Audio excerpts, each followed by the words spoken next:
আগামীকাল শুক্রবার বাদ জুমা দেশের প্রতিটি মসজিদে শহীদ ওসমান হাদির রুহের মাগফিরাত কামনায় বিশেষ দোয়া ও মোনাজাতের আয়োজন করা হবে।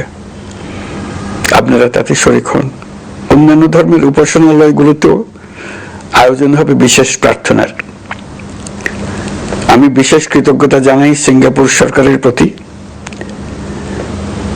যারা হাদির চিকিৎসা অত্যন্ত আন্তরিকতা ও পেশাদারিত্ব দেখিয়েছেন। বিশেষ করে সিঙ্গাপুরের পররাষ্ট্রমন্ত্রী ভিভিয়ান বালাকৃষ্ণন, যিনি একই সঙ্গে একজন বিশিষ্ট চিকিৎসক, তার প্রতিও তিনি নিজে হাদির পরিচর্যা করেছেন, আমাকে নিয়মিত চিকিৎসা সম্পর্কে খোঁজ খবর দিয়েছেন। এই নৃশংস হত্যাকাণ্ডের সঙ্গে জড়িত সকল অপরাধীকে দ্রুত আইনের আওতায় আনা হবে এবং তাদের বিরুদ্ধে সর্বোচ্চ শাস্তি নিশ্চিত করা হবে। এই বিষয়ে কোনো ধরনের শৈথিল্য দেখানো হবে না।